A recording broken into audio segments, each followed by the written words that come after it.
Is Gloomhaven the best example of a digital board game adaptation so far, or yet another reason to be sad that you have no friends to play the real board game in person with?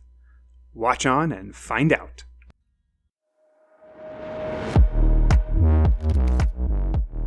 My name is Thorax, and this is Strategy for Busy People. If you've got a few minutes, I'll tell you what to play.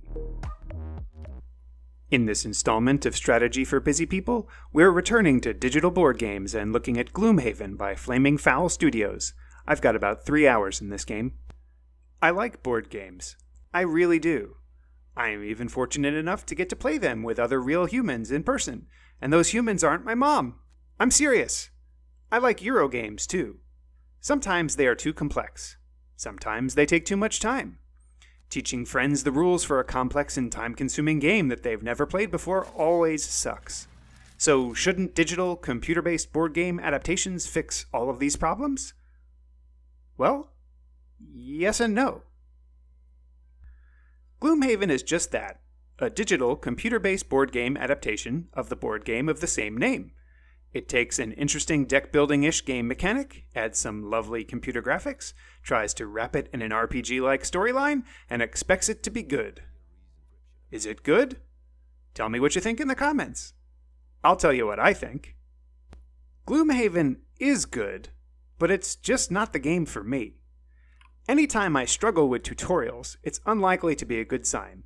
If you watched my Armello review, you'll recall the struggle I'm about to describe.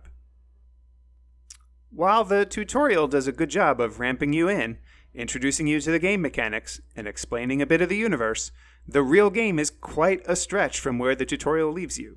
The overarching game loop involves completing various missions, which involves going through dungeons, and those dungeons are where you execute the card mechanics. The interesting mechanic, to me at least, is that you lose cards from your deck as you progress through rounds of play, and running out of cards results in failing a dungeon attempt. Unfortunately for me, I never managed to succeed in a dungeon. I don't quite think it's because the game set me up badly. Perhaps I chose two characters that aren't a good match for one another. But that, you see, is part of the struggle with Gloomhaven. Each character has not only unique abilities, but a completely unique deck, and each card has two main abilities and then two shared generic abilities. When you outfit your party, you have to understand all of the mechanics of not only the character's deck, but how each character's deck might play off the other characters. Then, you have to make some early commitments to your deck before you really know what you're up against. You go into the dungeon and find out you don't have anywhere near enough movement points, or you killed enemies too slowly and then didn't have enough movement because you ran out of cards. To be honest, I pretty much never had enough movement. Much like Armello, I immediately felt overwhelmed, and the first real play experiences were not fulfilling. In reality, they were both frustrating and disappointing. Don't take me the wrong way. A lot of this is not the game's fault. It's not that you couldn't be successful. It's that it would take a lot of time to become successful, and I just don't have that kind of time.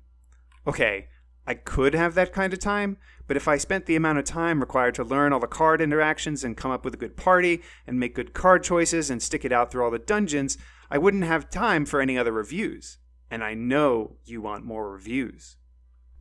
Before I give my final verdict, take a moment to like this video and subscribe to the channel. Don't forget to share with your friends. Agree with me, disagree with me, or want to see other content? Let me know in the comments below. And if you want to support me in making more of these videos, become a patron on Patreon. Your support really makes a difference. The final verdict. Much like with Armello, most of my playtime is in the tutorial, and I never successfully completed any dungeons. The game put up too much of a fight for me, so we never really got far. Get your mind out of the gutter.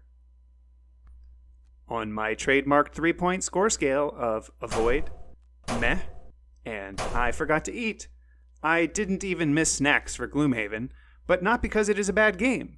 It's just so-so if you're anything like me. And if you watch this video this long, you probably are like me. That's a compliment, by the way.